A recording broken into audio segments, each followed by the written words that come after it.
الممدود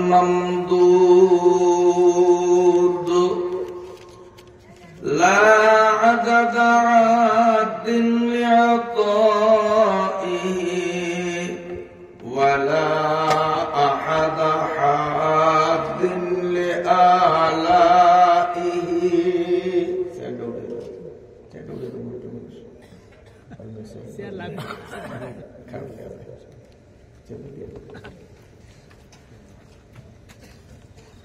وهو أعلى أولاد آدم وحواء وأوحى إلى رسوله ما أوحى كما أوحى إلى روح الله وإلى موسى لا كما أوحى إلى معطي العسل وإلى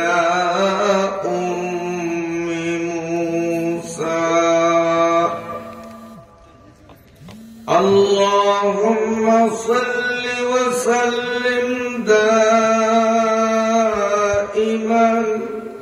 على رسولك محمد المكرم الأكرم صعيد السماء وعلى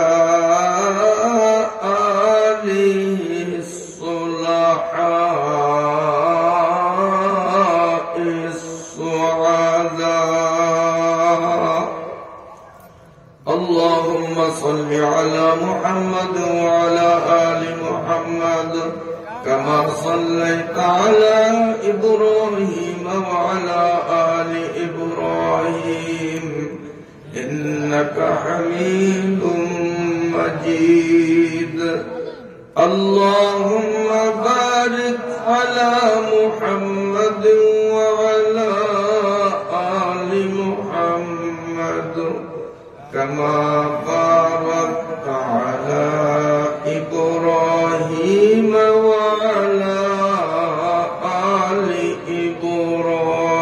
إبراهيم إنك حميد مجيد أما بعد فأعوذ بالله من الشيطان الرجيم بسم الله الرحمن الرحيم كنتم خير أمة أخرجت للناس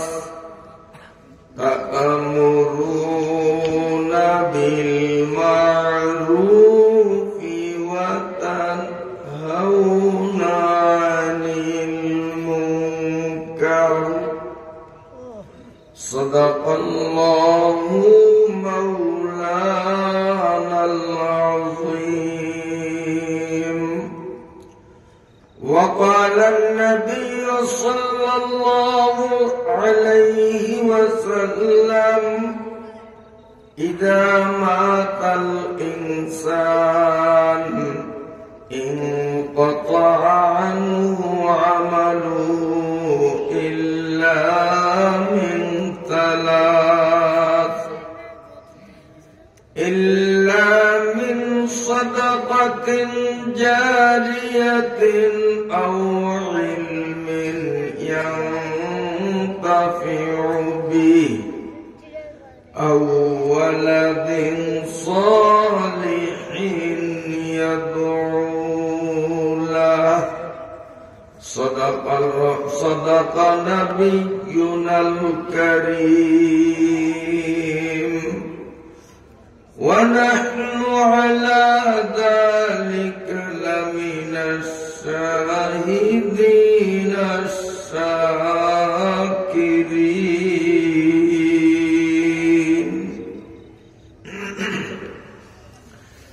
লালমোহন থানাধীন দেবীরচর 2 নং ওয়ার্ড, মধ্য দেবীরচর হোসাইনিয়া জৈনপুরি জামে মসজিদ, হাফিজি মাদ্রাসা ও যুব কমিটির উদ্যোগে একটানা 3 দিন ব্যাপী আয়োজিত 7ম বার্ষিক তাফসীরুল কোরআন ও ইসালে সওয়াব মাহফিলের আজ দ্বিতীয় দিন 9 ফেব্রুয়ারি 2025 রোজ রবিবার আজকের মাহফিলের সমাপনী পর্বের সম্মানিত সভাপতি, মঞ্চে ময়দানে উপস্থিত ওয়ারাসাতুল আম্বিয়া মুহতারাম ও মুকাররম হযরত উলামায়ে কিরাম, শ্রদ্ধাভাজন বয়োজ্যেষ্ঠ মুরব্বীগণ, আমার কলিজার টুকরা স্নেহাস্পদ যুবক বন্ধুরা, আদর ও স্নেহের কচিকাঁচা ছোট্ট সোনামণিরা, পর্দার আড়ালের সম্মানিতা আমার মায়েরা, বোনেরা ও মেয়েরা, আমি আপনাদের সামনে পবিত্র কোরআনুল কারীম থেকে সামান্য কিছু অংশ তিলাওয়াত করলাম। তৎসঙ্গে প্রিয় নবী মুহাম্মদুর রাসূলুল্লাহ সাল্লাল্লাহু আলাইহি ওয়াসাল্লাম এর বিশুদ্ধ সনদে বর্ণিত অসংখ্য হাদিসে মুবারকার থেকে ছোট্ট একটি হাদিসও পরিবেশন করলাম। আল্লাহ রাব্বুল আলামিন যদি তৌফিক দান করেন, তিলাওয়াতকৃত আয়াত ও পঠিত হাদিসের মর্মে কিছু গুরুত্বপূর্ণ দিক নির্দেশনামূলক আলোচনা উপস্থাপনের মনোনিবেশ করলাম ইনশাআল্লাহ।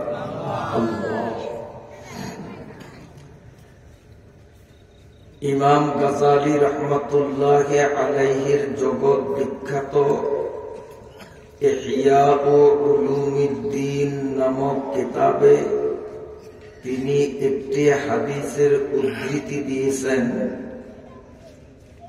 কোথাও কোন এলাকায় ওয়াজ মাহফিল বা তাফসীর মাহফিল অনুষ্ঠিত হয়, আর এলাকার যে সমস্ত মুসলমানরা ওই মাহফিলে অংশগ্রহণ করে মাহফিল শেষ না হওয়া পর্যন্ত অবস্থান করে, যখন মাহফিল সমাপ্তি ঘোষিত হয় তখন ময়দান থেকে বাড়ি ফেরার জন্য, বসার থেকে উঠার জন্য প্রস্তুতি নেয়, তখন আল্লাহ পাকের ফেরেশতাগণ নাম ধরে ধরে বলেন, তোমার মাজা সোজা হওয়ার আগে আগেই আল্লাহ রাব্বুল আলামিন তোমার জীবনের সমস্ত গুনাহগুলি মাফ করিয়ে দিবেন। তাহলে আজকের এই মাহফিলটা শুধু তাফসীরুল কোরআন মাহফিলই নয়, বরং এই মাহফিলটা অতি সহজ উপায়ে আমাদের সারা জীবনের গুনাহগুলো মাফ করার একটা মাহফিল। কি বলেন? তো আল্লাহ তাআলা আমাদেরকে আনছেন বলে আমরা আসতে পারছি, ঠিক কিনা? আল্লাহ যাকে কবুল করেছেন সে আসছেন, যাদেরকে আরো কবুল করবেন ধীরে ধীরে আসবেন। তবে আমি আশাবাদী ইনশাআল্লাহ বেশিক্ষণ লাগবে না, প্যান্ডেলের ওই মাথা পর্যন্ত সবটাই ভরবে, কোনো মুসলমান বাড়িতে থাকবে না।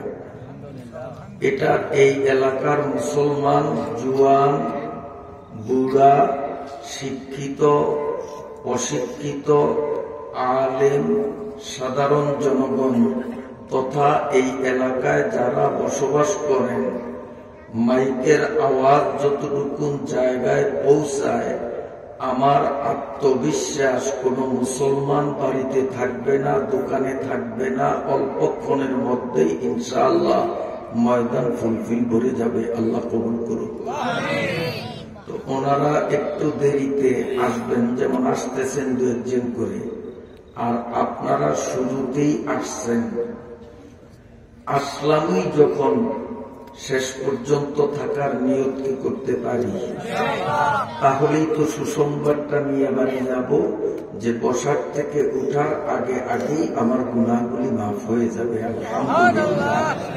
এজন্য সবাই নিয়ত করতে পারি, অধিক রাত করব না। কারণ আপনারা এখান থেকে যেমন মাহফিল শেষে বাড়ি যাবেন, আমিও বাড়ি যাব। আল্লাহ যদি নেন তো আমার বাড়ির তুলনায় আপনাদের বাড়ির দূরত্ব অনেক কম। কারণ আপনারা লালমোহনে বসবাস করেন, লালমোহনের পরের থানা ভোলা, ভোলার পরের থানা দৌলত খান, তারপরের থানা ভোলা, ভোলা সদরে আমার বাড়ি। 3টা থানা পার হইয়া আমি আমার বাড়ি যাব, আর আপনারা কয়েক কদম হেঁটেই নিজের বাড়ি যাবেন। অতএব কারণে আমরা মাহফিল গভীর রাত পর্যন্ত না নিয়ে যতটা সম্ভব সংক্ষিপ্তকরণের পথ চয়ন করার চেষ্টা করব ইনশাআল্লাহ। মনোরা আমার সামনে যাবে, এদিক টাকা বাস, কথা করেন না, কথা আর করবো না, আর করবো না। ওরা ভদ্র। কেননা আমি আপনাদের এখানে এশার নামাজের আগে আসছি।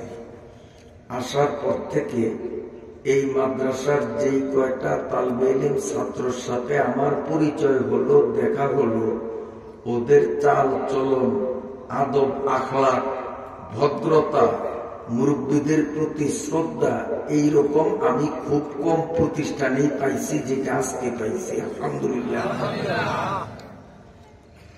হয়তো যারা দুষ্টামি করছে ওরা এই মাদ্রাসার ছাত্র না, এই মাদ্রাসার ছাত্র হইলে এমন করতো না। আর ছাত্র হয়ে থাকলেও হয়তো নতুন ভর্তি হয়েছে, এখনো মাদ্রাসার পরিবেশে পরে পায় না।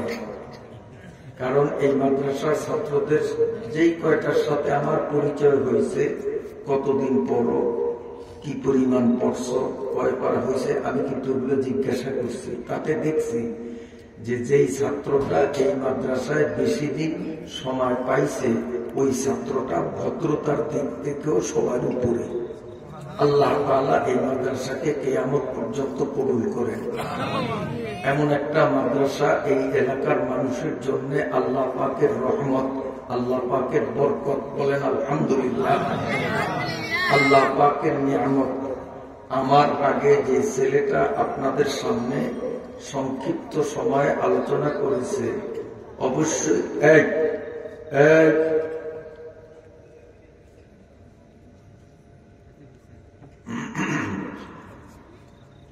সে আমারই ছেলে। বলুন আলহামদুলিল্লাহ।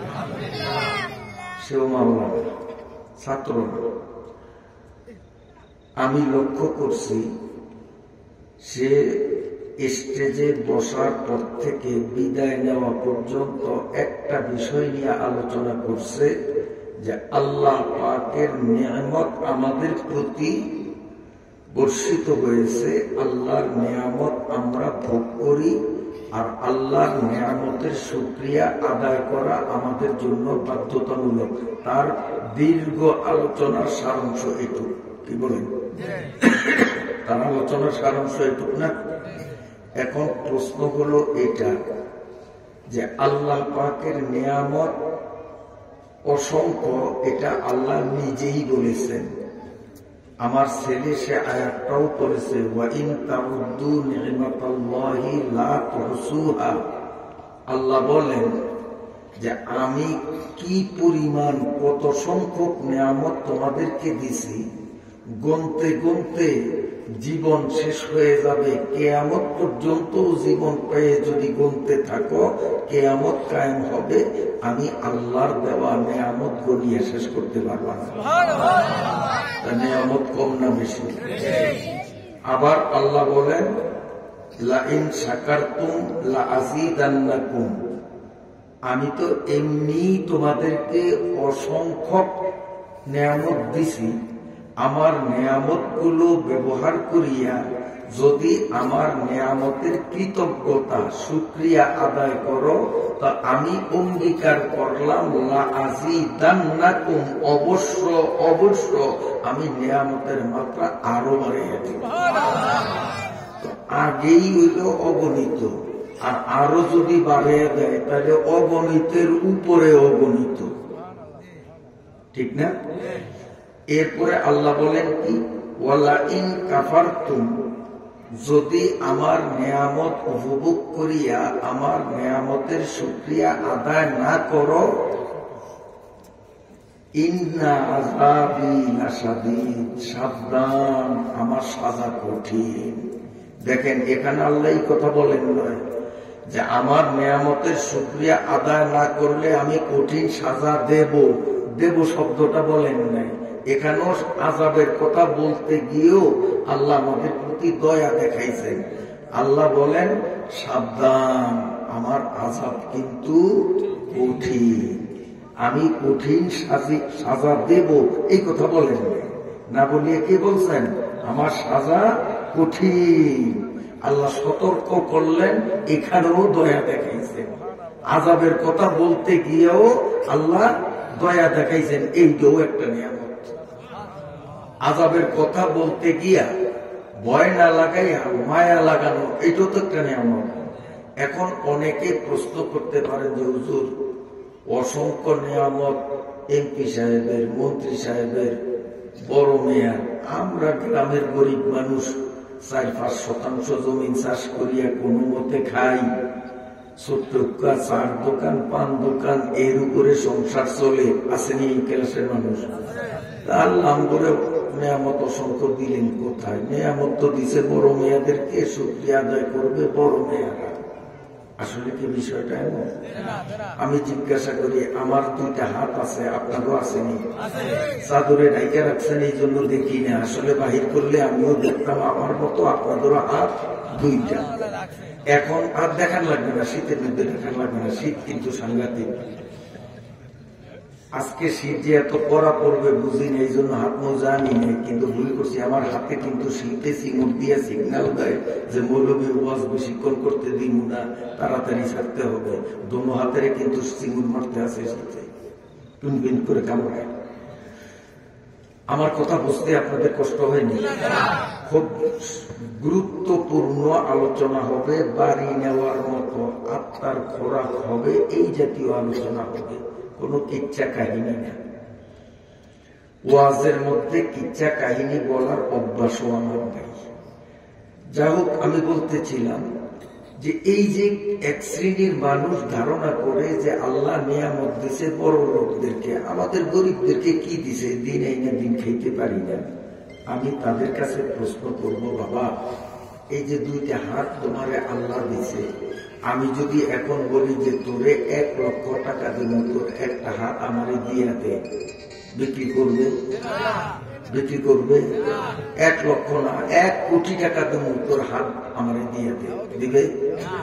তাইলে এখন কি বুঝলেন? হাত শুধু বড় মেয়াদেরকে দিছে, গরিবের দেয় না। হ্যাঁ, নাক শুধু এমপি সাহেবের আছে, আপনার তো নাই। জৈনপুরের হিসাবের নাক আছে, আপনি রিক্সাওয়ালার তো নাক নাই। যে বদলা কামলা দেয় কি নাক আছে? আছে। এই নাকটা যদি না থাকতো, নাকের ফেদাটা যদি বন্ধ করত, শ্বাস না টানতে পারতাম, না ছাড়তে পারতাম, আমরা কি বাঁচতে পারতাম? বাঁচতে পারতাম? নাক দিয়া আমরা কি টানি? কথা কয় না, নিঃশ্বাস না। আমরা যেটা টানি এটা আপনারা বুঝবেন না, কারণে গ্রামের মানুষের সহজে বুঝে বাতাস টানি নিঃশ্বাস টানি। আসলে বাতাসও টানি না, নিঃশ্বাসও টানি না, আমরা নাক দিয়ে যেটা টানি এইটার নাম হলো অক্সিজেন। এটার নাম কি? তো অক্সিজেন কইলে শিক্ষিত লোকরা বুঝবে, গ্রামের লোকরা বুঝবে না। এই জন্য বুঝার জন্য সহজে আমরা অক্সিজেন না বলিয়া কেউ নিঃশ্বাস বলি, কেউ বাতাস বলি, বাতাস টানি। এই বাতাসটা যখন আমরা টানি, বাতাসটা নাকের ফুটা দিয়া ভেতরে ঢুকিয়া আমাদের বুকের মাঝখানে ফুসফুস নামে একটা যন্ত্র আছে। ফুসফুস নামে একটা কি আছে? যন্ত্র আছে। এই যন্ত্রটা 24 ঘন্টা এটা যে স্টার্ট হয়েছে আর বন্ধ নেই। এটার কাজ কি? এটার কাজ হইল যে আমাদের পায়ের তালু থেকে মাথার তালু পর্যন্ত 24 ঘন্টা রক্তের জোয়ার ভাটা হয়। নদীর মতো আমাদের শরীরে রক্তের কি হয়? জোয়ার ভাটা হয়। এই জোয়ার ভাটার কেন্দ্রটা হইল ফুসফুস। ফুসফুসে রক্তগুলো যখন নিচের দিকে ছাড়ে তখন হলো ভাটা, আবার ফুসফুসে রক্তটা যখন মাথার দিকে উপরের দিকে ছাড়ে এটা হলো জোয়ার। এবং এই জোয়ার আর ভাটার স্রোতের একটা পরিমাণ আছে। নদীতে স্রোত আছে, স্রোতের পরিমাণ যদি ঠিক থাকে তো অসুবিধা হয় না। আর যদি স্রোতের গতি যদি বেশি হয় তো মাঝি নৌকার বইটা ঠিক রাখতে পারে না। কুলের মাটি ভাঙ্গিয়া মুহূর্তের মধ্যে বাড়ি ঘর তছনছ হইয়া যায়। আমার কথা বুঝেন না? যে নদীর পানি চলার জোয়ার বা ভাটার এই স্রোতের একটা পরিমিত গতি আছে। ওই পরিমিত গতিতে চললে নৌকার মাঝিও বইটা ঠিক রাখতে অসুবিধা হয় না, আর কুলেও ভাঙ্গে না। কিন্তু যদি স্রোতের গতি বাড়ে তো সরকার বলক দিলে বলকের তল দিয়েও খাইয়া যায়। ঠিক না বেটি? তো মানুষের শরীরে রক্তের যে জোয়ার ভাটা হয় এইটারও একটা স্বাভাবিক গতি আছে। স্বাভাবিক গতিতে জোয়ার ভাটার স্রোত যখন ঠিক থাকে তখন আমরা সুস্থ। আর ভাটার সময় যদি স্রোতের গতি বাড়িয়া যায় এইটাকে ডাক্তারি পরিভাষায় বলে লো প্রেসার। আর জোয়ারের সময় যদি স্রোতের গতি বাড়িয়া যায় তো ডাক্তারি পরিভাষায় এইটাকে বলে হাই প্রেসার। হাই প্রেসারও বিপদ, লো প্রেসারও বিপদ। তাই এই যে এখন আমরা যারা এখানে ওয়াজ করি আর ওয়াজ শুনি যারা আছি, আমাদের যদি লো প্রেসার অথবা হাই প্রেসার থাকতো তাহলে আমি কি ওয়াজ করতে পারতাম? আপনারা সুস্থভাবে শুনতে পারতেন? তাইলে আমাদের যে এই রক্তের জোয়ার ভাটাটা স্বাভাবিক গতিতে চলতেছে, এটা শুধু বড় লোকেরটা স্বাভাবিক, আমগো গরিবেরটা মনে হয় স্বাভাবিক না। হ্যাঁ, এইটাও কি আল্লাহর নিয়ামত না? এই আল্লাহর নিয়ামত গনিয়া শেষ করা যাবে না। তো দুই সাইডটা আমি দেখাই এই জন্য যে ভুলটা যাতে ভাঙ্গে। অনেকে মনে করে নিয়ামত পাইছে বড় লোকরা, আমরা গরিবরা কি নিয়ামত পাইছি? গরিবরা নামাজ পড়ে না আল্লাহর সাথে জিদ করিয়া, কপালের দুঃখ বসে না কিসের নামাজ পড়বো? তা আমি বলি ভাইজান, এই যে রক্তের জোয়ার এবং ভাটার স্রোতের গতিটাকে সঠিক রাখা, শরীরকে সুস্থ রাখা, এটা আল্লাহ পাকের নিয়ামত না? নিয়ামত না? এই নিয়ামত ধনী গরিব সবার জন্য সমান কিনা? তাহলে এই নিয়ামতের শুকরিয়া আদায় করা লাগবে না? আসেন, যখন আমরা বাইরের থেকে অক্সিজেনটা টান দিই, টান দিলে এইটা ঢোকে কোথায়? ফুসফুসে। ফুসফুস হলো একটা মেশিন, এইটার ভিতরে ওই পাম্প মেশিনের মতো একটা যন্ত্র এরকম ঘোরে। ওই যন্ত্র ঘোরার দ্বারাই আমাদের রক্তের জোয়ার আর ভাটা হয়। এই মেশিনটা যদি বন্ধ হয়, হার্ট ব্লক, ইংরেজিতে কয় হার্ট ব্লক, যদি এই বাংলায় কয় হৃদযন্ত্র অকেজ, বাংলায় কি বলে? হৃদযন্ত্র অকেজ। এইটা কইলে বাংলা কইলে অনেকে বোঝে না, ইংরেজি কইলে বোঝে। হার্ট ব্লক, হার্ট ব্লক বুঝছেন তো? হার্ট যদি মানে মেশিনটা যদি বন্ধ হয়ে যায় তখন আর রক্তের জোয়ার বাটা হয় না। এখন মেশিনটা বন্ধ হয় কার, কেন? এটা হলো এই যে বাইরের থেকে নিঃশ্বাস অক্সিজেন টানলাম, এই অক্সিজেনটা ভিতরে ঢুকলে, ওই মেশিনের ভিতরে ঢুকলে, মোটর সাইকেলের মধ্যে যেমন মোবিল ঢুকাইলে ইঞ্জিনের পার্টস ঘুরতে ঘুরতে সাদা মোবিলটা কালা মোবিল হয়ে যায় কিনা আপনারা কোন ফুরিয়া কালা হয় না? ওইটা যদি ইঞ্জিন থেকে না ফালায়, নতুন মোবিল না ঢুকায়, ওই ইঞ্জিন চলবে? ওই মোটর সাইকেলে আগুন ধরবে, আগুন ধরবে, ওটা চলবে না, অ্যাক্সিডেন্ট করবে, আগুন করে জ্বলিয়ে উঠবে। এই জন্য ওই হিসাব আছে যে কত কিলো চালাইলে এটা মোবিল পাল্টাইতে হয়। তো এই অক্সিজেন টানলাম, এটা মোবিল আর কি, ওই ফুসফুস নামক ইঞ্জিনের মোবিল হইল অক্সিজেন বা নিঃশ্বাস যা বলেন, এটা ভিতরে ঢুকলে এই আপনার ফুসফুসের মেশিন পার্টস ঘুরতে ঘুরতে এই অক্সিজেনটা তখন ফুরিয়া নষ্ট হইয়া যায়। তখন এইটার নাম হয় বিজ্ঞানের ভাষায় কার্বন ডাই অক্সাইড। ঢুকাই অক্সিজেন, ভিতরে গিয়া এটা কি হইয়া যায়, কার্বন ডাই অক্সাইড। রাইস মিলে এহেন দিয়া ঢুকাই ধান, ওহেন দিয়া বাইর হয় চাল, এহেন দিয়া হলারের মধ্যে ঢাললাম গম, হলারের ওই মাথা দিয়া গম বাইর হয় না আটা বাইর হয়। তা আমরা নাকের ফুটা দিয়া অক্সিজেন টানলাম, এই অক্সিজেনটা মেশিনের ভিতরে যাইয়া ফুরিয়া কার্বন ডাই অক্সাইড হয়, এটার অক্সিজেন থাকে না। এই কার্বন ডাই অক্সাইড হলো একটা বিষ। এই বিষটা যদি এর ভিতরে ফুসফুসের ভিতরে আটকে পড়ে, এইটারে যদি বাহির না করা হয় তাহলে ওই ফুসফুসের যন্ত্র অচল হয়ে যায়, তার পার্টস আর গড়ে না।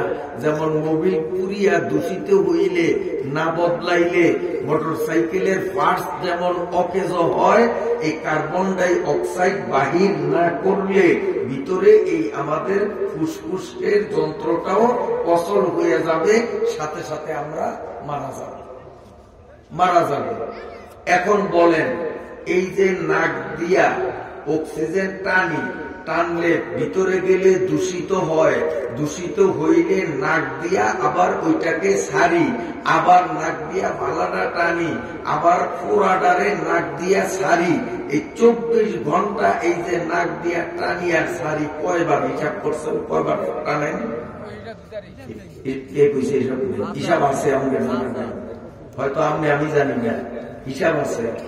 কারি তৈয়ব সাহেব রহমতুল্লাহ আলাইহি খুতবাতের মধ্যে লেখেন, কিতাব নাম জামিউল খালায়েক নামক কিতাবের মধ্যে লেখেন, একটা সুস্থ মানুষ 24 ঘন্টায় 1,24,000 বার নিঃশ্বাস ছাড়ে, 1,24,000 বার নিঃশ্বাস টানে। গণি না কারণে বলতে পারি না, নাকের উপরে মিটার নাই কারণে বলতে পারি না। আমরা দৈনিক 1,24,000 বার অক্সিজেন টানি। এই অক্সিজেন কার্বন ডাই অক্সাইড নামক বিষ হয়, এই বিষ ভিতরে থাকলে আমি মারা যাব। এই জন্য আবার নাক দিয়া এটা আমি ছাড়ি। আসলে নিঃশ্বাস আমিও টানি না, নিঃশ্বাস আমিও ছাড়ি না, আরেকজনে টানায়, আরেকজনে ছাড়ায়। যদি আমি টানতাম, আমি ছাড়তাম, তা আমি যখন আমার দিকে চান বালিশে মাথা দিয়া এরকম ঘুম যাই না, তখন কি নিঃশ্বাস ছাড়া নিঃশ্বাস টানা এই ক্যাপাসিটি যোগ্যতা আমার থাকে? ঘুমন্ত মানুষ কোনো কাজ করতে পারে? যে ঘুমু গেলাম ভাতও খাইলাম, কি ঘুমু গেলাম মরিচ খেত নিবেইলাম, একসাথে সম্ভব? ঘুম অবস্থায় কোনো কাজ করা যায়? তো নিঃশ্বাস টানা নিঃশ্বাস ছাড়া এটাও তো একটা কাম। তো ঘুমন্ত মানুষ তো কোনো কামই করতে পারে না। ঘুমন্ত অবস্থায় মরিচ খেত নিরাম যায় না, ঘুমন্ত অবস্থায় তরমুজ খেতে পানি দেওয়া যায় না, ঘুমন্ত অবস্থায় এইভাবে ভাত খাওয়া যায় না, ঘুমন্ত অবস্থায় নাক দিয়া দম ছাড়াও যায় না, টানাও যায় না। কিন্তু নাক কি বন্ধ থাকে না চালু থাকে? এই ঘুমন্ত মানুষের নাক চালু থাকে না বন্ধ থাকে? এই নাকের কাছে আঙ্গুল নিয়ে দেখবেন যে ঠান্ডাটা টানে, গরমটা ছাড়ে। তাইলে কি বোঝা গেল যে টানা আর ছাড়া এটা আমি করি না, এটা আরেকজনে করায়। উনি কে? উনি কে?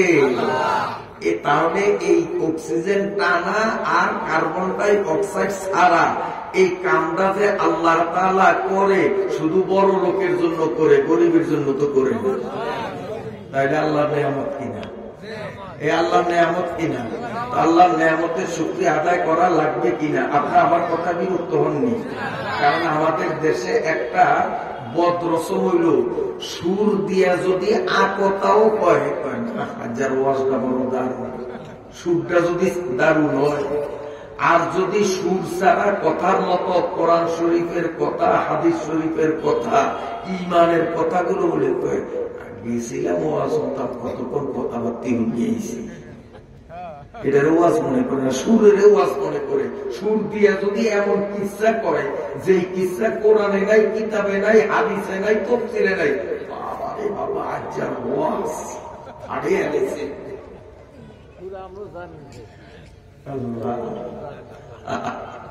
আমার কথায় আপনারা বিরক্ত হননি? বিরক্ত হননি? আমার কথা বুঝে আসেনি? তো কথাগুলো খুব খেয়াল করিয়া শুনিয়েন। এখন আপনাকে এলাকায় মোটরসাইকেল ব্যবহার করেনি? করে না? আচ্ছা, পানি শুনিয়া মেশিন, পাওয়ার পাম্প মেশিন করেন না, এটারে আসেনি আপনার গ্রামে? তাইলে আমি সহজে বুঝাইতাম। মোটরসাইকেল তো ধনী বেশি চালায়, বেঁকে চালায় না, কিন্তু পাওয়ার পাম্প মেশিন গরিব মানুষ ভুগুরিশনের জন্য নেয়। কাজে এইটা দিয়া বুঝাইলে সহজে বুঝবেন। এই পাওয়ার পাম্প মেশিন, পানি শুনিয়া মেশিন, এই মেশিনটা চলার জন্য এর মধ্যে ডিজেল দেওয়া লাগেনি না? এমনি চলে, ডিজেল লাগে না? এখন ডিজেল যে দেয় আমরা চাই না, আমি মিশা কথা করলে আমার লোকমা দিয়েন। ডিজেলটা যে টাঙ্কির মধ্যে ঢালে, এর একটা ছাকনি আছে জ্বালনির মতো, জ্বালনি ছাড়া কিন্তু ডাইরেক্ট ডিজেল ঢালে না। কেন? ডিজেলের মধ্যে ময়লা, এই ময়লা যদি টাঙ্কির মধ্যে যায় আর টাঙ্কির থেকে এই ময়লা যদি নজেল ফ্লেঞ্জারের ছিদ্রের মধ্যে যাইয়া আটকে পড়ে, তাইলে তেল পাস হবে না। আর তেল পাস না হলেই মেশিন আগুন ধরিয়া যাবে অথবা মেশিন বন্ধ হইয়া যাবে।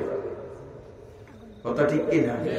তো এই যে আমরা অক্সিজেন টানি, নিঃশ্বাস টানি, বাতাস টানি, এই বাতাসের মধ্যে ময়লা আছে না নাই? ময়লা আছে না নাই?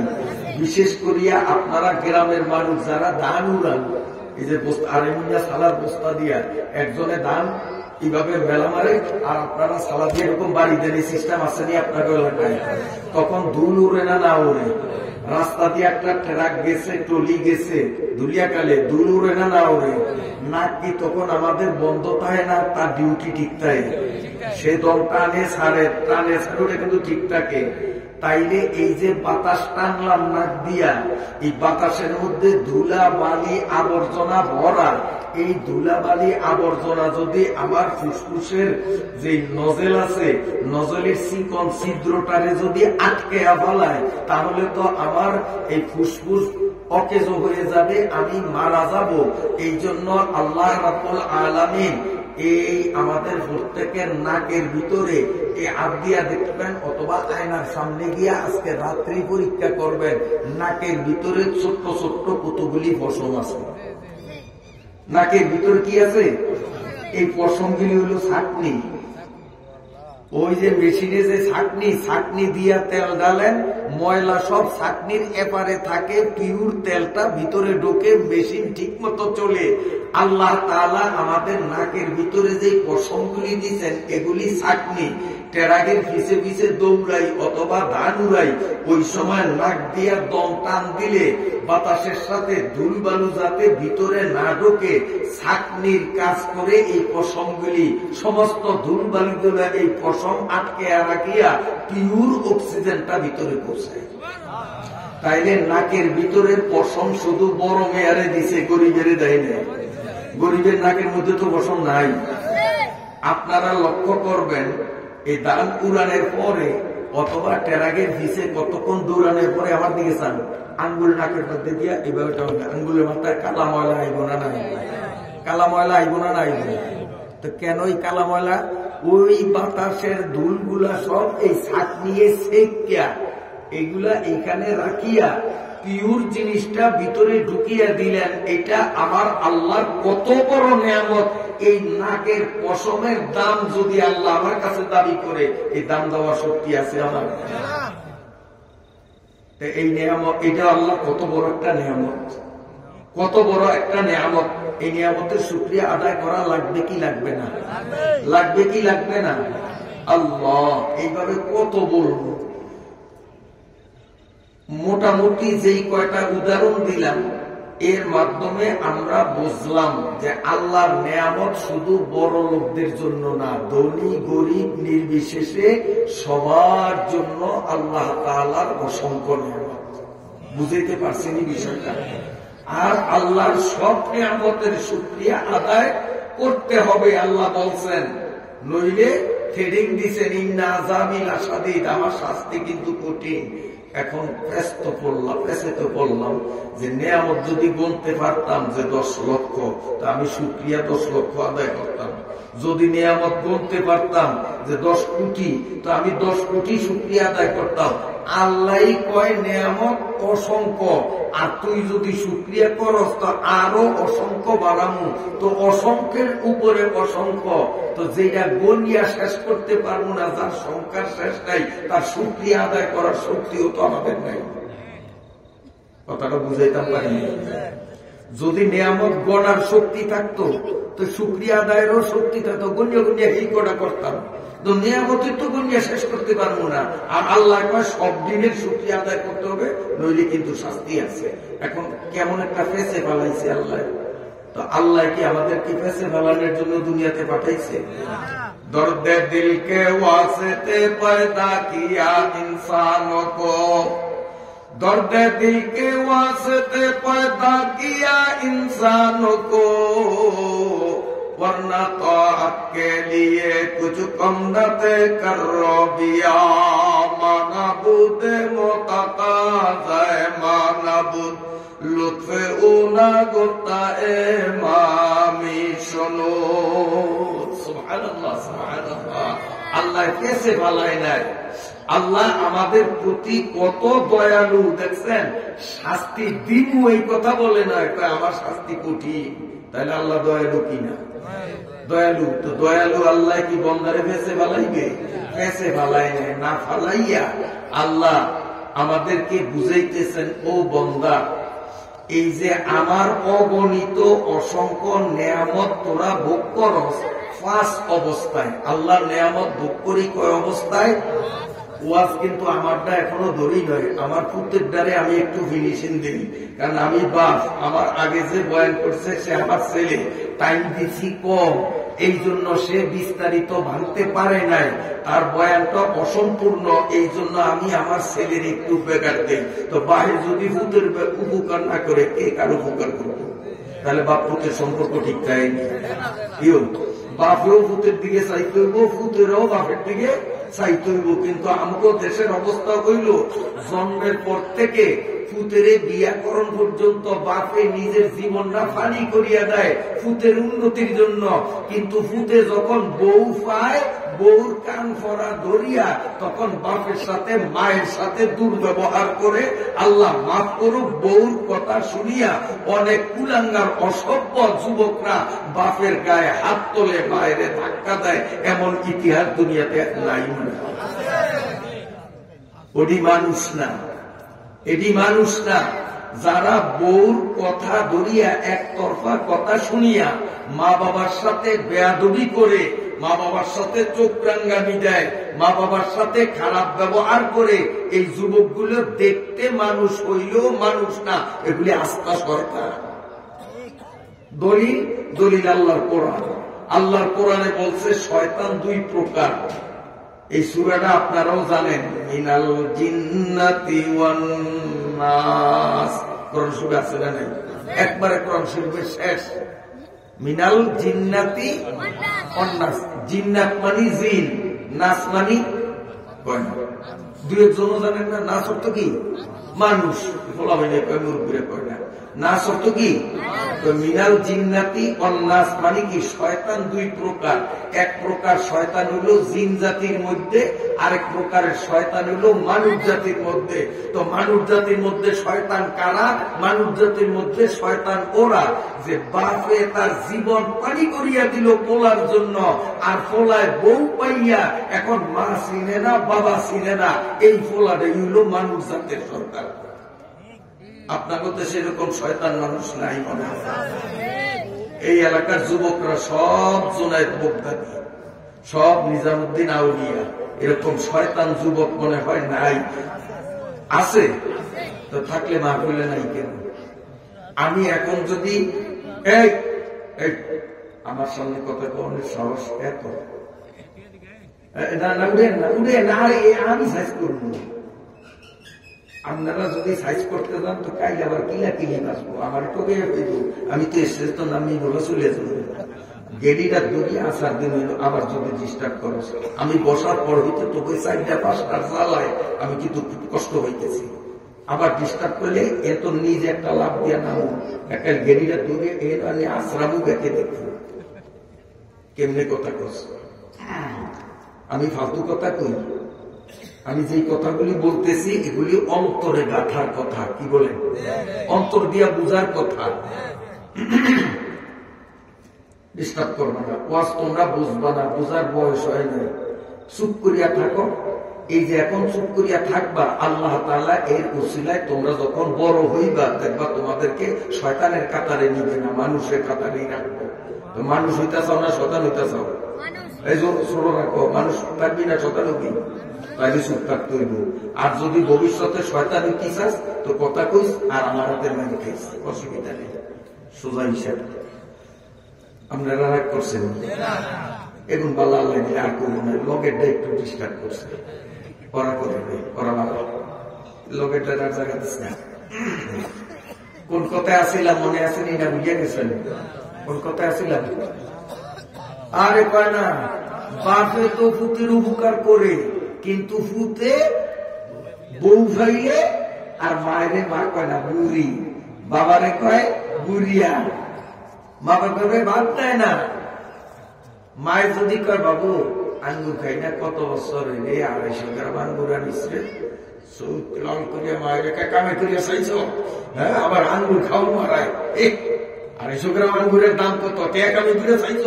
মায়ের কয় বাবা আল্লাহ রাস্তা মাফ চাই, আঙ্গুরের স্বাদ মিটিয়া গেছে, আঙ্গুরের স্বাদ মিটিয়া গেছে। আর এই ফুলাটাই যেদিন শ্বশুর বাড়ি যায় সেদিন 2 কেজি কিনে সাদা আঙ্গুর, 2 কেজি কিনে কালা আঙ্গুর, 5 কেজি কিনে আপেল, 3 কেজি কিনে বেদানা, 8-10 পদের ফল কিনিয়া শাশুড়ির কাছে আসসালাম আলাইকুম আম্মা জান, খালি আম্মা ওনার লগে জান লাগায়, আম্মা জান, আমার কয় বুড়ি। তো এইটা শয়তান না, এটা মানুষ। আদমিয়ত মশাম পুস্তনিস, আদমিয়ত যুদ্রে যায় মাওলানিস, গর্বসুরত আদমি আদমি বুদে, আহমদ হামবুজে এল একসা বুদে। যদি শারীরিক গঠনের দ্বারাই মানুষ মানুষ হইত, তাহলে আমাদের মুহাম্মাদুর রাসূলুল্লাহ সাল্লাল্লাহু আলাইহি ওয়াসাল্লামের শারীরিক গঠন 2 হাত 2 পা 2 চোখ 1 মাথা 1 মুখ 32 দাঁত 1 জিহ্বা। আবু জাহিলিয়ার সূরার বেশ কম আসেনি, তাও তো একরকম ছিল। বুঝা গেল আকৃতিতে মানুষ হয় না, স্বভাবে মানুষ হয়। আবু জেহেলের আকৃতি আমার নবীর আকৃতি এক, কিন্তু আবু জেহেল অমানুষ, আমার নবী সুমানুষ। কারণ নবীর মধ্যে স্বভাব ছিল, আবু জেহেলের মধ্যে স্বভাব ছিল না। গর্বে সূরাত আদমি আদমি সুদে, আহমদ হামবুজে লেকসাবুদে। তাহলে বাপেও ফুলার দিকে চাইতে হইব, ফুলাও বাপের দিকে চাইতে হইব, এটাই তো নিয়ম। জোয়ানরা রাজি আছো নি? কিন্তু আমার প্রশ্ন হইল এই যে এখন যদি আমি এক এক করিয়া দাঁড় করাই, তাহলে মাহফিলের 14 আনি হইব বুড়া, যাগো দাড়ি সাদা হয়ে গেছে 14 আনি। আর জুয়ান যারা 1-2 সন্তানের বাপ অথবা এখনো বিয়া করে নয়, বিয়ার বয়স হয়েছে, এইরকম লোক মনে হয় আমার হাতের কর না, হাতের আঙ্গুল গুনলে আঙ্গুল থাইকা যাইব, কিন্তু হেয়ার পরও গণা শেষ হয়ে যাইব। যুবকরা মাহফিলে নাই। আমার জীবনে যুবক শূন্য মাহফিল এই দেখছি, আর দেই নেই। কলজাটা দুঃখে ফাটিয়ে যায়। আমি মিথ্যা বললে এই যন্ত্র আছে ইউটিউবে, আমার প্রতিদিনের বয়ান সার্চ দিয়া দেখেন, মুরব্বী যা আসে তার থেকে আলেম ওলামা এবং যুবক বহুগুণ বেশি আসে। আমার বয়ানে যুবকরা বেশি আসে, আলিয়া কাউবি ভেদাভেদ নাই, আলেমরা বেশি আসে। আলহামদুলিল্লাহ, প্রমাণ এই যে যন্ত্র, ইউটিউবে ঢুকলে আপনি নিজেই দেখবেন। কিন্তু আপনাদের এখানে এসে শুধু বুড়া বুড়া ইঞ্জিনিয়ার মুরব্বী মেম্বরির দাঁড়াইলে বুড়ির ভোট পায় কিনা সন্দেহ। এই বয়সের বুড়িয়াদেরকে আমার চোখের সামনে দেখি, যুবকদেরকে আমি এখনো দেখতেছি না, কলিজাটা ধাউ ধাউ করিয়া জ্বলতেছে। এই জন্য এলাকায় যে সমস্ত যুবকরা এখনো রাস্তা ঘাটে, দোকানে পাটে, বাড়িতে ঘরে রয়েছ, তোমাদের পায়ে হাত রেখে আল্লাহর কোরআনের পক্ষ থেকে সবিনয় তোমাদেরকে আহ্বান জানাইলাম, একটা মুসলমান যুবক এলাকায় থেকো না, মেহেরবানি করে অনতি বিলম্বে আল্লাহর কোরআনের মাহফিলে চলে আসো।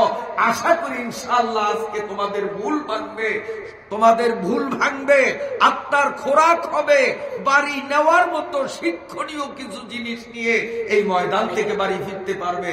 আলহামদুলিল্লাহ, যুবকরা আসা শুরু হয়ে গেছে। আমি দোয়া করি এলাকার প্রতিটা যুবক যেন অল্প সময়ের মধ্যে মাহফিলে আল্লাহ যেন কবুল করেন। 3-4 জনে আমিন কইছে, কারণ মনে ডর যে হুজুর লোক সংখ্যা যদি বাড়িয়া যায় তাইলে তো ওয়াজ ভাগে কম পাবো। এই বুদ্ধি করি আপনারা 2-3 জনে আমিন কইছে, বাকিরা আমিন কয় নাই। লোক বাড়িয়া গেলে ওয়াজ ভাগে কম হইবে। হ্যাঁ না, শীতের ডরে কর নাই। হয়তো এইটা যে কি যে হুজুর মানুষ বাড়িয়া গেলে তো ওয়াজ বাকি কম পাই, কাজে আমিন করি না। আমিন করলে আল্লাহ কবুল করবো, কবুল করলেই তো ডলা মারিয়া যুবকরা আইব। তো এত মানুষের আপনি ওয়াজ দিলে আমি ভাবি ভাবি কসদূর। হয়তো এই ডর, আর নয় আরেক ডর যে হুজুর যে শীত ঠোঁটলার তারি না শীতের ডরে। তা আমি আপনাদের কই, আপনারা শীতের ডরে অনেকে হাত মোজা লাগাইছে, আমি না আনিয়া ভুল করছি, আমার কিন্তু হাতে খুব ঠান্ডা লাগতেছে এখন। তারপরে শীতের ডরে মাথা, কান, গলা বানলাম, সারা শরীর বানলাম কার ডরে? শীতের ডরে না? এই যে চাদর দিচ্ছেন, মাফলার দিচ্ছেন কার ডরে? চেয়ারম্যানের ডরে? কার ডরে? শীতের ডরে। কান্ডারে পর্যন্ত এইভাবে ভাঙছেন। পায়ের মধ্যে মৌজা হইছেন 2টা, এই যে এই একটা, এটার উপর একটা, এটা হলো উলের, এর উপর দিয়ে চামড়ার, এরপরও শীত করে, এরপরও ঠান্ডা লাগে। তো শীতের ডরে সারা শরীর সবটারে ঢাকছি। আচ্ছা, শীতের ডরে এইরকম কয়জনে করছেন? কথা কম ওই, আমি তো একজনেরও দেখি না। কেন করেন না? আল্লাহ শীতের কইছে, ওই শীত আমার বন্দার মাথার তালুয়ার থেকে পায়ের তালুয়া পর্যন্ত সারা শরীরের ফেডে ফিডে, হাতে, রানে, কানে, সব জায়গায় তুই যাইতে পারবি, অসুবিধা নাই। তবে আমার বন্দার এই যে সীমানা দিয়া দিলাম, এই জায়গায় কিন্তু তুই যাইতে পারবি না, তোর পাসপোর্ট ভিসা আমি দেই নয়, এই জায়গা যাবি না, তইলে কিন্তু বোমা মারিয়া তোরে উড়িয়ে দেব। আমার বন্দার এই জায়গা যদি তুই ঢোকস, তাহলে বন্দার কত বিপদ হইব জানস? বক্তায় কান যেরকম বাঁধছে, মুখ এরকম বাঁধবো। আচ্ছা কনছে আমি যদি মুখ বান্ধি, ওয়াজ আমার আইব? আর আমি যদি মুখ খোলা রাখি, আপনারা যদি মুখ এরকম বাঁধেন, তা আপনারা ওয়াজ শুনে আরাম পাইবেন? তো ওয়াজ হইব না, করা হইব না, শুনো হইব না। বাড়ি যাওয়ার সময় রাস্তায় তো শীত আরো বেশি, এখানে শীত কম, কারণ মানুষের গায়ের একটা গরম আছে। আবার উপরে সামিয়ানা, পাশে বেড়া, হ্যাঁ, শীত এখানে তুলনামূলক কম, রাস্তায় নামলে আর একটু বাড়বে না? ওইখানে গিয়া যদি বন্দায় শীতের ডরে যদি মুখ এইভাবে বাঁধত, তো কি অবস্থা হইতো? বাড়ি যেতে পারতেন? হ্যাঁ, খালের মধ্যে পড়তেন। সারা খাজুর গাছের উপরে পড়লে তো খবরই হইতো। এই জন্য আল্লাহ কয় আমার বন্দার এই জায়গায় তুই ভুলেও যাইতে পারবি না, তাইলে কিন্তু বোমা মারিয়া তোরে উড়িয়ে দিব। তাইলে বক্তায় ওয়াজ করতে পারবো না, শ্রোতায় ওয়াজ শুনতে পারবো না, শ্রোতারা বয়ান শেষে বাড়ি যেতে পারবে না, অ্যাক্সিডেন্ট করবে, কাজে এই জায়গায় তুই ঢুকতে পারবি না। এখন বলেন এখানে শীত আছে? এখন ডর আসেনি? তাইলে এখন কথা কম যাইবো তো? এখন কথা কম যাইবো ইনশাআল্লাহ। যারা শীতের ডরে কম নয়, শীত কিন্তু এখানে আসবে না, আসবে না, আসবে না, আসার অনুমতি নাই। আল্লাহ ওরে অনুমতি দেয় নাই। এই জন্য এখন আমরা সময় মতো জবান খুলিয়া কথা বলতে পারবো তো ইনশাআল্লাহ? জোরে সোরে একটু আল্লাহর শুকরিয়া আদায় করেন তো দেখি, আলহামদুলিল্লাহ। আরো জোরে আল্লাহর নিয়ামতের শুকরিয়া আদায়ের জন্য আলহামদুলিল্লাহ বলছি, ঠিক না? এই আলহামদুলিল্লাহ আপনারাও বলছেন। যারা এখনো রাস্তায়, দোকানে, বাড়িতে, আমার ধারণা তারাও আলহামদুলিল্লাহ বলছে, কিন্তু তারা একবার আলহামদুলিল্লাহ বলছে, তাদের খাতায় আমল নামায় একবার আলহামদুলিল্লাহ লেখা হয়েছে। আর এই ওয়াজের প্যান্ডেলের ভিতরে, শামিয়ানার তলে, স্টেজে আর ময়দানে যারা আছেন, একবার সুবহানাল্লাহ বলবেন, খাতায় 49 কোটি সুবহানাল্লাহ জমা হবে। একবার আলহামদুলিল্লাহ বলবেন, খাতায় 49 কোটি আলহামদুলিল্লাহ জমা হবে। একবার আল্লাহু আকবার বলবেন, খাতায় 49 কোটি আল্লাহু আকবার জমা হবে। এখন বাড়িতে বসিয়া ওয়াজ শোনা আর ময়দানে বসিয়া ওয়াজ শোনার মধ্যে পার্থক্যটা বুঝে আইছে। বাইরেও সুবহানাল্লাহ কইছে, কিন্তু একবার কইছে, একবার পাইছে। আর ভিতরে আমরা কবার পাইছি? একবারে 49 কোটি, একবারে 49 কোটি। সুবহানাল্লাহ বলেন না? সুবহানাল্লাহ। আল্লাহ, তা আমি আমার ফুতের বেগার দেই, আমার আয়াতে অল্পক্ষণের মধ্যে আসবো। বন্ধুরা আমার, আল্লাহ রাব্বুল আলামিন আমাদের বুঝাইতেছেন, ও দুনিয়ার মানুষ, আমি আল্লাহর নিয়ামত গুনিয়া শেষ করতে পারবা না। আমার নিয়ামত হলো অসংখ্য। আবার প্রতিটা নিয়ামতের শুকরিয়া আদায়ের নির্দেশও আমি দিলাম। তাই তোমরা বিপদে পড়ছ। নিয়ামতই গুনিয়া শেষ করতে পারবো না, শুকরিয়া কেমনে সব কয়টার আদায় করব? আল্লাহ বুঝাইয়া দিলেন, আমার অসংখ্য নিয়ামত গুলো তোমরা ভোগ করো 5 অবস্থায়। কি কি আমি দেখাই? দাঁড়ানো অবস্থায়, বসা অবস্থায়, শোয়া অবস্থায়, জাগ্রত অবস্থায়, ঘুমন্ত অবস্থায়। আল্লাহ বলেন, এই 5 অবস্থায় আমার অসংখ্য নিয়ামত তোমরা উপভোগ করো। আবার বলি, দাঁড়ানো অবস্থায়, বসা অবস্থায়, শোয়া অবস্থায়, জাগন অবস্থায়, ঘুম অবস্থায়। আল্লাহ বলেন, 5 অবস্থায় আমার অসংখ্য নিয়ামত তোমরা ভোগ করো। যদি তোমরা এই 5 সময়ের অসংখ্য নিয়ামতের শুকরিয়া 16 আনায় 16 আনা আদায় করতে চাও, ফজরে, জহুরে, আসরে, মাগরিবে, এশায় মাত্র 5 ওয়াক্ত নামাজ যদি পড়ো, 5 অবস্থার অসংখ্য নিয়ামতের শুকরিয়া আমি আল্লাহ বুঝিয়া পাবো। অতএব যারা 5 ওয়াক্ত নামাজ পড়ে তারা আল্লাহর কৃতজ্ঞতা আদায়কারী বান্দা। আর যারা 5 ওয়াক্ত নামাজ পড়ে না, আল্লাহর নিয়ামত ভোগ করার সত্ত্বেও আল্লাহর নামাজ 5 ওয়াক্ত নামাজ পড়ে না, এরা হলো আল্লাহর নিমক হারাম বান্দা। এখন বলেন, নিমক হারাম বান্দা হওয়া ভালো না কোনো কৃতজ্ঞতা আদায়কারী হওয়া ভালো? কোনটা? কৃতজ্ঞতা আদায়কারী বান্দার ঠিকানা হলো জান্নাত, নিমক হারামের ঠিকানা হলো জাহান্নাম। আপনারা কি জান্নাতে যাইবেন না জাহান্নামে যাইবেন? যদি 2-4 জন কনজে হুজুর জাহান্নামে যাবো, তো কোরআন শরীফটা হাতে লইয়া মুনাজাত ধরবো, যাতে আল্লাহ তাড়াতাড়ি বড় জাহান্নামটা আপনারে দেয়। জাহান্নামে যাইতে রাজি আছেন? কজন রাজি আছেন? যাব। কোথায় যাব আমরা? জোরে বলেন না। আল্লাহ খুশি, আল্লাহ ফেরেশতা করে এখন কয়, ওই ফেরেশতারা দেখ দেখ লালমনের পাগলরা জান্নাতে যাওয়ার জন্য কেমন পাগল, বেগুনে চিল্লিয়া কয় জান্নাতে যাবো, আল্লাহ ফেরেশতা করে লিয়া আনন্দ করতেছে। জোরে বলেন, কোথায় যাবো? কোথায় যাব? জান্নাতে যাব আমরা। আর যদি জান্নাতে যাইতে হয়, আমার নবী বলেছেন উফাতিল জান্নাতু বিল মাকারিহি ওয়া উফাতিন নারু বিস শাহাওয়াত। আমার নবী বলেন জান্নাতে যাইতে হলে কষ্ট করা লাগবে, জাহান্নামে যাইতে কোনো কষ্ট লাগে না, আরামে আরামে জাহান্নামে যাওয়া যায়। জান্নাতে যাইতে গেলে কষ্ট করা লাগে, 5 ওয়াক্ত নামাজ লাগে। জান্নাতে যাইতে চাইলে রমজানের রোজা লাগে। জান্নাতে যাইতে চাইলে শরীয়ত সম্মত পর্দা মানা লাগে। জান্নাতে যাইতে চাইলে সুদের মোটা অঙ্ক পাওয়ার সুযোগ পাইলেও সুদ ছাড়া লাগবে, ইত্যাদি ইত্যাদি। আল্লাহর নবী বলেন এই রকম ভাবে যারা কষ্ট করিয়া আল্লাহর কৃতজ্ঞতা আদায়কারী বান্দা হবে, আল্লাহ রাব্বুল আলামিন তার ঠিকানা চিরকালের জন্য জান্নাত দিবে। আল্লাহ, আমি আপনাদের সামনে আয়াত পড়েছি কোরআন শরীফ থেকে।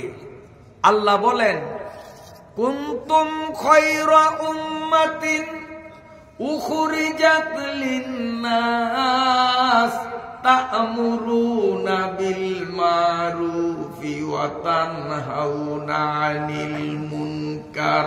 শাব্দিক অর্থ, আল্লাহ বলেন তোমরা, আমারে আপনারে আমাদেরকে লক্ষ্য করিয়া আল্লাহ বলেন কুনতুম, তোমরা, খায়রা উম্মাতিন, আদম থেকে নিয়ে ঈসা পর্যন্ত আমি আল্লাহ যত নবী পাঠাইছি সব নবীদের সব উম্মতের মর্যাদারে একসাথ করলে মর্যাদার পরিমাণ যা হবে, কুনতুম খায়রা উম্মাতিন, ও আখিরি নবীর উম্মত, তোমাদের একজনের মর্যাদা আমি আল্লাহর কাছে তার থেকেও বেশি। আদম থেকে নিয়ে ঈসা নবী পর্যন্ত আমাদের নবীর আগের নবীর নাম ঈসা নবী, সব নবীদের সব উম্মতের মর্যাদাকে একত্রিত করলে মর্যাদার পরিমাণ যা হবে, আখিরি নবীর একজন উম্মতের মর্যাদা আল্লাহর কাছে তার চেয়ে বেশি। আপনারা খুশি না বেজার? দেখো যা কুরআন মে আয় মোহতারাম, দেখো যা কুরআন মে আয় মোহতারাম, মুস্তফা কি উম্মত আয় খায়রে উমাম, মানাবুদে মোতাকাজায় মানাবুদ, লুৎফে উনা গুফতায়ে মামি শোনুদ, আদমিয়ত দাদাই বাজত মুসলমান করদাই, আয় খুদা কুরবা সওয়াম এসা বরেসা করদাই। আখিরি নবীর উম্মতের এত দাম জীবনে কোনদিন আপনি আমি আল্লাহর কাছে দরখাস্ত করিনি। আল্লাহ আপনি আমারে ঈসা নবীর উম্মত না বানাইয়া, ইব্রাহিম নবীর উম্মত না বানাইয়া, মুসা নবীর উম্মত না বানাইয়া, ইলিয়াস নবীর উম্মত না বানাইয়া, আল্লাহ আপনি আমারে আখিরি নবীর উম্মত বানাইয়েন, এমন দরখাস্ত করছিনি? কথা কোন করছিনি?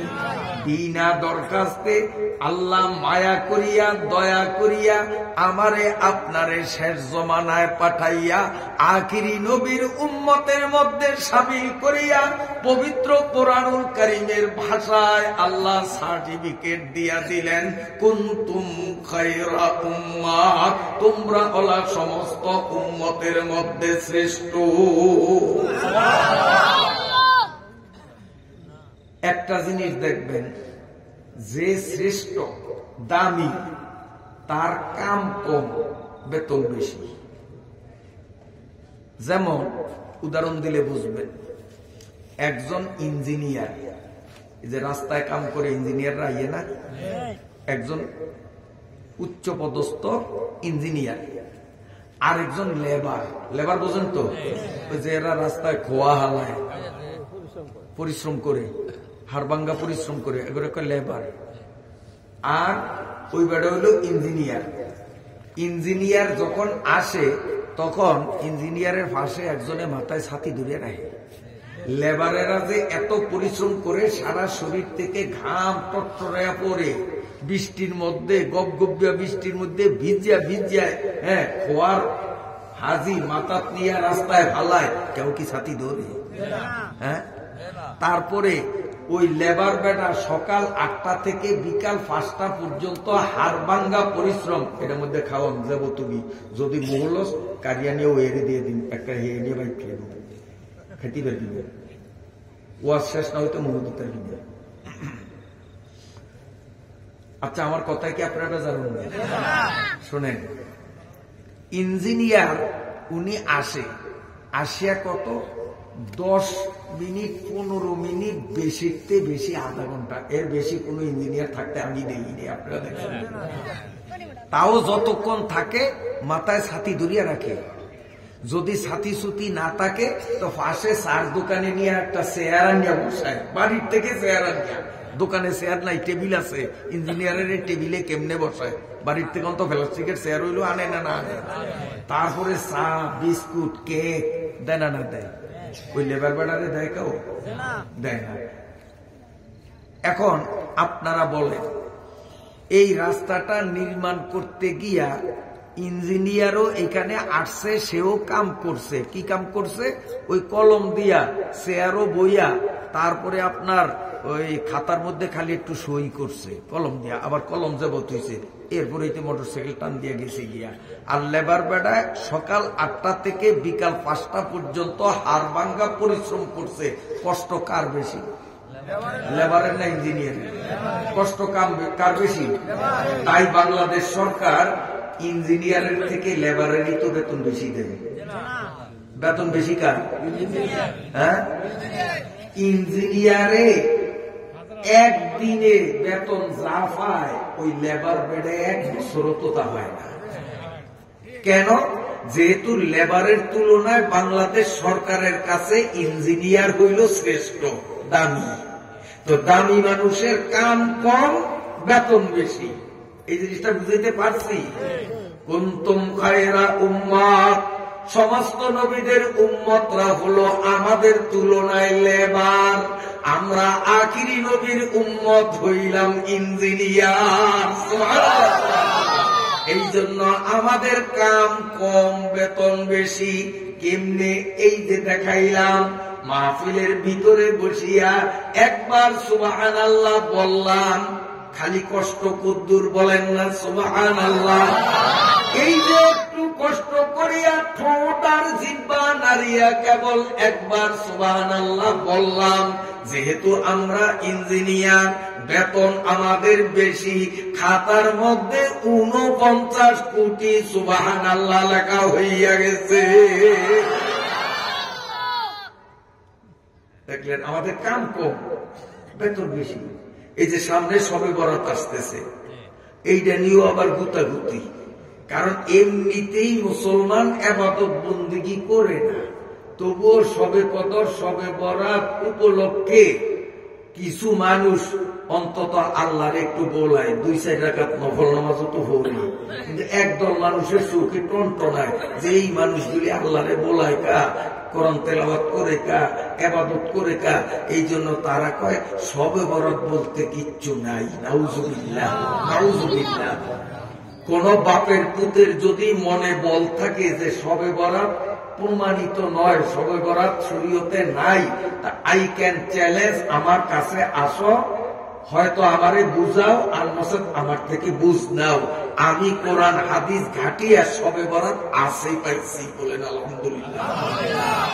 শবে কদরও আছে, শবে বরাতও আছে। ওই ধোঁকাবাজদের ফিতনা করিয়া আপনারা ইবাদত থেকে বঞ্চিত থাকবেন না। সৌদি আরবে আল্লাহর নবী যখন জীবিত, তখন সৌদি আরবে একটা বংশের মানুষ ছিল, ওদের বলা হইতো বনি কালাব। যেমন আমাদের দেশে হাওলাদার, তালুকদার, চৌধুরী, বিভিন্ন বংশ আছে কিনা। নবীজির আমলে সৌদি আরবে মক্কা শরীফে একটা বংশ আছিল, বংশের নাম হলো বনি কালাব। আর বনি কালাব বংশের মানুষগুলো হাজার হাজার ছাগল পালতো। ছাগল এক একজনের খামারে হাজার হাজার ছাগল ছিল। আল্লাহর রাসূল সাল্লাল্লাহু আলাইহি ওয়াসাল্লাম বলেন, এই বনি কালাব বংশের সমস্ত মানুষের সমস্ত ছাগলগুলোর গায়ে যতটা পশম, সবে বরাতে ওই পশমের সংখ্যার থেকেও অধিক সংখ্যক গুনাহগারকে আল্লাহ মাফ করিয়া দেয়। এই উম্মত হলো দামি উম্মত। মাত্র এক রাত্র ইবাদত করবে সবে বরাত, জীবনের সমস্ত গুনাহ আল্লাহ মাফ করিয়া দিবেন। তবে যেই সন্তান মা বাবার অবাধ্য, যেই ব্যক্তি লঙ্গি পায়জামা ফুল প্যান্ট টাকটুকিরাম নিচে পরে, আপনাদের দেশে আছে কিনা জানি না, ভালো করিয়া শোনেন, যেই মানুষগুলো, যেই যুবকগুলো মা বাবার সাথে খারাপ ব্যবহার করে, 2 নম্বর যেই মানুষগুলো লুঙ্গি পায়জামা ফুল প্যান্ট টাকটুকিরার নিচে পরিধান করে, 3 নম্বর যেই মানুষগুলো জিনা ব্যভিচার করে, 4 নম্বর ওই মানুষ যারা গাঁজা আফিম মদ ইয়াবা ডাইল আরো কত কিছু এই নেশাজাত দ্রব্য যারা পান করে, এই 4 শ্রেণীর মানুষ। আবার 5 নম্বর মুশরিক, যারা আল্লাহর সাথে অন্যকে শিরিক করে, মুশরিক। এই মানুষগুলো সবে বরাতেও ক্ষমা পাবে না, সবে কদরেও তাদের ক্ষমা হবে না।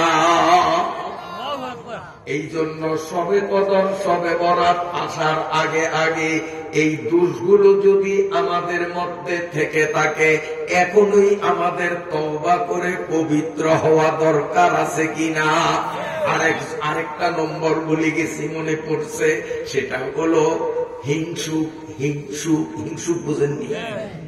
হিংসুক ব্যক্তি যে অন্যের সাথে হিংসা করে, ভাই ভাইয়ের সাথে হিংসা করে, এক মায়ের পেটের ভাই অথচ ভাই ভাইয়ের সাথে কথা কয় না, আছে না নাই?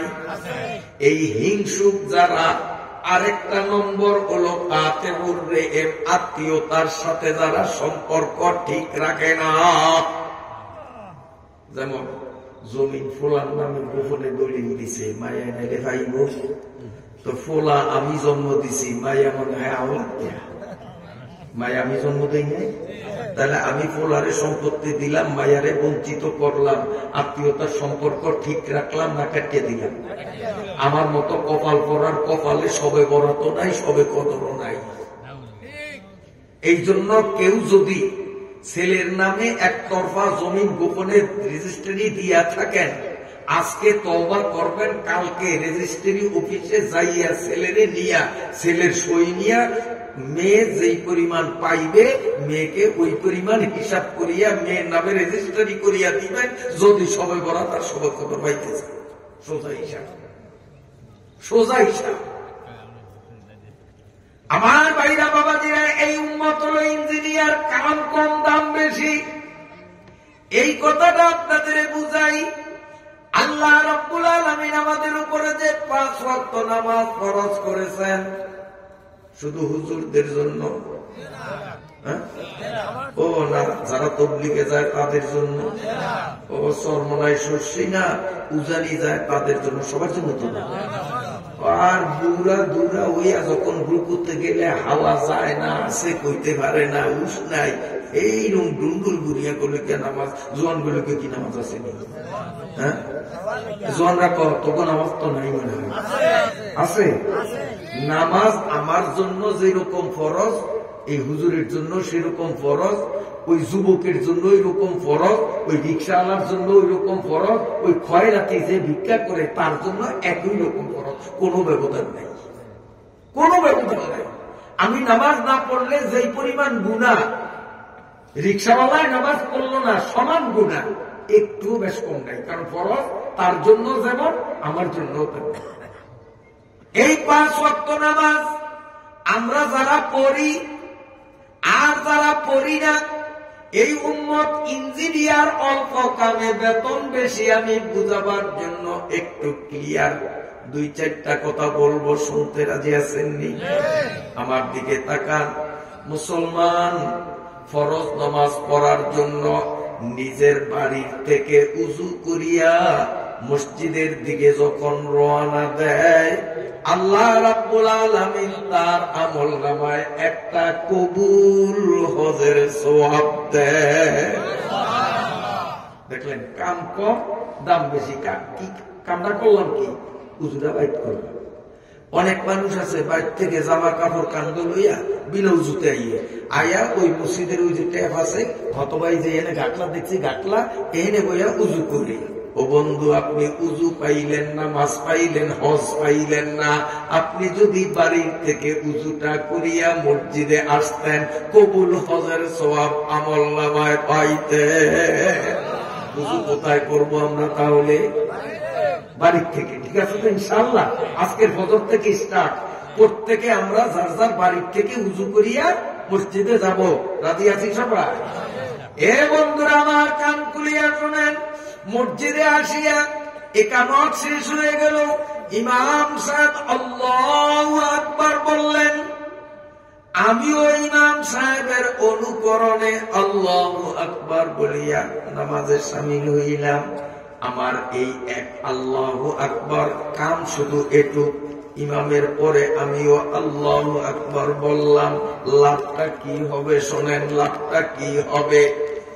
আপনি পাসপোর্ট ভিসা রেডি করিয়া লালমোহন থেকে ঢাকা যাইয়া, ঢাকার থেকে সৌদি যাইয়া, সৌদির থেকে যদি 100 উট নগদ টাকায় কিনতেন, এই উটগুলো উড়োজাহাজে ভাড়া দিয়া ঢাকায় আনিয়া, ঢাকার থেকে ট্রাকে ভাড়া করিয়া এই লালমোহনে আনিয়া, কয়টা উট? 100টা উট সৌদি আরব থেকে কিনিয়া এই লালমোহনের বদরপুরে আনিয়া গরিব দুঃখী মানুষগুলোরে একটা একটা করিয়া যদি আপনি 100 উট দান করতেন, সওয়াব হবে না গুনাহ হবে? অল্প সওয়াব না বেশি সওয়াব? কারণ কত কষ্ট, কত টাকা খরচ। 100 উট দান করলে যে পরিমাণ সওয়াব আপনি পাবেন, 5 ওয়াক্ত নামাজের যে কোনো ওয়াক্তে ইমাম প্রথম আল্লাহু আকবার বলার সাথে সাথে আমি মুক্তাদি আল্লাহু আকবার বললাম, আমার আল্লাহ 100 উট দান করার সওয়াব আমার আমলনামায় দিয়া দেয়। দেখলেন, কাম কম দাম বেশি। কাম হলো কি? আগের ভাগে মসজিদে আসা, যাতে ইমামে আল্লাহু আকবার বলিয়া আলহামদু সূরা শুরু করার আগে আগে আমি আল্লাহু আকবার করতে বলতে পারি। কাম শুধু একটু। যেহেতু আমরা ইঞ্জিনিয়ার, কাম কম দাম বেশি। এই আল্লাহু আকবার বলার সাথে সাথে 100 উট আল্লাহর রাস্তায় দান করার সওয়াব আমলনামায় লেখা হবে। এরপরে আমরা সুবহানাকা পড়ব। এরপরে ইমাম সাহেব সুবহানাকা শেষে আলহামদু সূরা পড়বেন। ঠিক আছে নি? কিন্তু এখানে একটা মাসআলা মনে রাখতে হবে। ইমাম যখন আলহামদু সূরা শুরু করবে, আমি মুক্তাদি সুবহানাকা শেষ যদি করতে না পারি, আমারটা মাঝামাঝি, এদিকে ইমামে আলহামদু শুরু করছে, আমি সুবহানাকার একটা অক্ষর আর পড়ব না। আমার মুখের উপরে আমি ব্রেক মারিয়া ইমামের আলহামদুর দিকে কান খাড়া করে দিব, সুবহানাকা আর পড়ব না। শরীয়ত বলে আমার আর পড়া লাগবে না।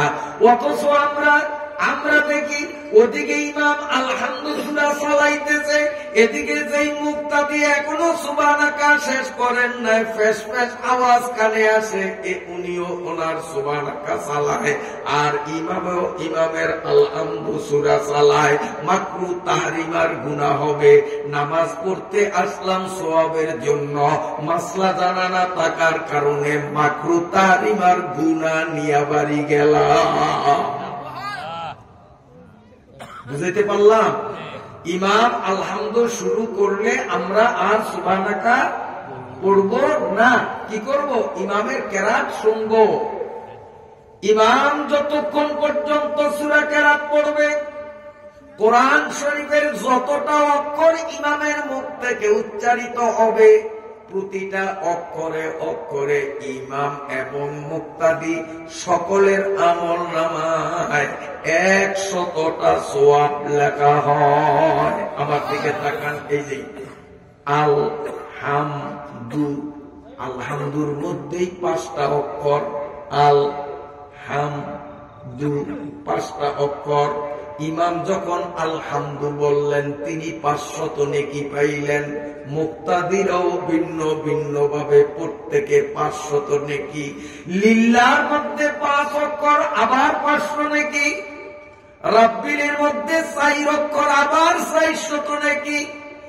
এইভাবে ইমাম পুরা আলহামদুর পরে অন্য যে সূরা পড়বে, যতটা অক্ষর ইমামের মুখ থেকে উচ্চারিত হবে, প্রতি অক্ষরে অক্ষরে ইমাম মুক্তাদি সবাই 100 করে নেকির মালিক হব। সুবহানাল্লাহ, সুবহানাল্লাহ। লাভ আর লাভ। যেহেতু আমরা ইঞ্জিনিয়ার, আমাদের কাম কম, বেতন বেশি। কেরাত যখন শেষ হয়ে যাবে, ইমাম আল্লাহু আকবার বলিয়া রুকুতে যাবে। না, আপনাদের দেশে ভিন্ন নিয়ম আছে? হ্যাঁ, কেমনে যাবেন? আমার দিকে তাকান, আমার দিকে তাকান। যখন আমরা নামাজ পড়ি, রুকুতে যাব, 2 হাত দিয়ে হাঁটুটা ধরবো, ইচ্ছা করে আঙ্গুলগুলি ফাঁকা করে। এই যে আমি ইচ্ছা করে ফাঁকা করছি, আঙ্গুল কিন্তু এরকম থাকে না, মানুষের আঙ্গুল থাকে এরকম। এখন ইচ্ছা করিয়া ফাঁকা করছি, ইচ্ছা করিয়া আঙ্গুল ফাঁকা করিয়া রুকুতে হাঁটু 2টা ধরবো। আর সেজদায় যখন যাব, আমার দিকে চান, ইচ্ছা করিয়া হাতের আঙ্গুলগুলি চাপাইয়া একটার সাথে আরেকটা মিলাইয়া তারপরে আমরা সেজদার মধ্যে হাত জমিনে রাখবো। রুকুতে ফাঁক, সেজদায় মিলিত। এই 2 অবস্থা ছাড়া নামাজের শুরু থেকে শেষ পর্যন্ত পুরা নামাজের মধ্যে আঙ্গুলকে নিজের গতির উপর ছাড়িয়ে দিবে। আঙ্গুল স্বাভাবিকভাবে, এই যে এখন যেভাবে নিজে নিজে আছে, এমনি থাকবে। অমুসলমান, ইঞ্জিনিয়ারের জাত, কাম কম, বেতন বেশি। আঙ্গুলগুলোরে ফাঁকা করিয়া আল্লাহু আকবার বলিয়া মাজা কোমরটারে বাঁকা করিয়া যখন রুকুতে হাঁটুটা ধরবে, আল্লাহর পয়গম্বর বলেন, তোমরা এত বড় দামি, এই রুকুতে যাওয়ার সাথে সাথে তোমার শরীরের ওজন বরাবর স্বর্ণ আল্লাহর রাস্তায় দান করার সমপরিমাণ সওয়াব তুমি পাবা। মনে করেন দাড়ি পাল্লায় আমারে চড়াইলেন এই পাল্লায়, আর এই পাল্লায় দিলেন স্বর্ণ। দাড়ি সোজা হইতে যে যতটুকু স্বর্ণ লাগবে, এর দূর স্বর্ণ যদি গরিবের ফি সাবিলিল্লাহ দান করি, যে দূর সওয়াব হবে, কোন মুসলমান ফরজ নামাজে ইমামের পেছনে আল্লাহু আকবার বলে রুকুতে গিয়ে হাঁটু ধরার সঙ্গে সঙ্গে শরীরের ওজন সমপরিমাণ স্বর্ণ দান করার সওয়াব পায়। তো যারা নামাজ পড়েন জিতেন না ঠকেন? আর যারা পড়েন এরা খুব জিতে। কত ঠকন ঠকে। শরীরের ওজন বরাবর স্বর্ণ কত, 2.5 ভরি মনে হয় না, 5 ভরি। ওর একটা মানুষের শরীরের ওজন 1.5 মণ, আর কম বেশি হয়। আমি হুক না, আন্টি গুছ করে আমার ওজন কম। আমার ভাইরা বাবাজিরা, হাদিস শরীফ দ্বারা প্রমাণ, এই উম্মত হলো ইঞ্জিনিয়ার উম্মত। কুনতুম খায়রা উম্মাতিন, শ্রেষ্ঠ উম্মত। এই শ্রেষ্ঠ উম্মত রুকুতে যখন ঝুঁকিয়া রইল, সুবহানা রাব্বিয়াল আযীম বলেন, সুবহানা রাব্বিয়াল আযীম, সুবহানা রাব্বিয়াল আযীম কমপক্ষে 3 বার বলা পরিমাণ। মুসলমান রুকুতে যখন ঝুঁকিয়া থাকিল, এই একটু সময় ঝুঁকিয়া থাকার কারণে আল্লাহ রাব্বুল আলামিন তার আমলনামায় 30 পারা কোরআন শরীফ, মুসা নবীর তৌরাত শরীফ, হযরত দাউদ নবীর জবুর শরীফ, হযরতে ঈসা নবীর ইনজিল শরীফ, এই 4খানা আসমানি কিতাব খতম দিলে যেই পরিমাণ সওয়াব, 3 তাসবিহ পরিমাণ রুকুতে ঝুঁকিয়া থাকলেই ওই পরিমাণ সওয়াব হয়। 30 পারা কোরআন হাফেজ সাহেবরা আপনাকে এনে খতম তারাবি হয় না সূরা তারাবি হয়? খতম তারাবি এই মসজিদে। এটা একটা হাফিজি মাদ্রাসার সামনে মসজিদ, আর এনে সূরা তারাবি হয়। ইন্না লিল্লাহ। আর কোন না হইলে তো এনে খতম তারাবি হওয়ার দরকার আছে। তো যাই হোক, সূরা তারাবি যখন হয়তো এটা দিয়ে ধরি, সূরা তারাবি ইন্না তাইনা কুল আল্লাহ দিয়া তারাবি পড়ে, তাতেও তো অনেক মানুষ দেখা যায় কয়েক রাকাত ফরনের ওরে ফিজের তো ভাগি কাতার খালি হয় না, না হয়? হ্যাঁ। আর খতম তারাবি তো ওই না ডরে, উরি বাবা রে বাবা 1 পারা পড়বো ডেলি, উরি বাবা রে বাবা 30 দিনে 30 পারা পড়বো, এই সহ্য করতাম পারি না। কোরআন শরীফটা ছোট্ট, এই ছোট না, এটা কি বড় না, এটা কি এত মোড়া নেই, 1 বিগত তো হয় না, ফাঁসে 1 বিগত। এই ছোট্ট কিতাবটা খতম হাফেজেরা রমজানে 1 মাসে খতম দেয়, 1 মাসে ডেলি 1 পারা করিয়া 30 দিনে 30 পারা। তাই আমরা সহ্য করতাম পারি না। আর মুসা নবীর তৌরাত কিতাবটা কেমন ছোট চান, মুসা নবীর তৌরাত কিতাবটা পাশে হইল 8 হাত, লম্বায় হইল 12 হাত। তাহলে এটা আমাকে এটা তো ছোট, মানে এইটা বড়, মানে এইটা বড়, কিন্তু ভলিউমের দিক দিয়ে মুসা নবীরটা বড়। হাইব্রিড মরিচ, হাইব্রিড মরিচ একটা চাবে খাওয়া যায়, জাল নাই। এটা দেখতে অনেক বড়, সাগর কলার মতো, কিন্তু দান্ন মরিচ এটা কিন্তু ছোট, কিন্তু এটার জাল বেশি। তাও কোরআন শরীফ যদিও ছোট, এটা দান্ন মরিচ, এটার মান বেশি। মুসা নবীর কিতাব এত ছোট না, পাশে কয়া, পাশে কয়া, লম্বায় 12 হাত। আমাদের কোরআন কয় পারা? 30 পারা। আর মুসা নবীর কিতাব তৌরাত শরীফ সেটা হলো 1000 পারা। আমাদের কোরআন শরীফে আয়াত কয়টা? এক গণনা মতে 6666টা। আর মুসা নবীর তৌরাত শরীফের মধ্যে আয়াত সংখ্যা হলো 10 লক্ষ। এইটাই আমরা 1 মাসে খতম দেওয়ার সাবাস করি না। সূরা তারাবি পড়ি হাফিজি মাদ্রাসার সামনের মসজিদে, আফসোসের ব্যাপার। আর মুসা নবীর এই কিতাব যদি তারাবি খতম দিত তো কেমন অবস্থা হইতে পারে? আয়াত কত? আয়াত কত? 10 লক্ষ। এ বন্ধুরা আমার, মুসা নবীর 10 লক্ষ আয়াত বিশিষ্ট তৌরাত খতম করা, 6666 আয়াত বিশিষ্ট কোরআন খতম করা, হযরতে ঈসা নবীর ইনজিল, দাউদ নবীর জবুর, এই 4খানা আসমানি কিতাব যদি এক বৈঠকে বসিয়া কেউ খতম করতে পারে, এই আসমানি 4 কিতাব খতম করিয়া যেই পরিমাণ সওয়াব সে কামাই করিবে, রুকুতে 3 তাসবিহ পরিমাণ ঝুঁকিয়া থাকলেই তাকে ওই পরিমাণ সওয়াব দেওয়া হবে। উস্তে সুলতানি মুসাল্লাম মরুরা নিস্তে কসরা জোরায়ে চুয়া চেরা। এই উম্মত হলো দামি উম্মত। এই দামি উম্মতের কাম কম কিন্তু বেতন বেশি। এই উম্মতের কাজ কম, বেতন অনেক বেশি।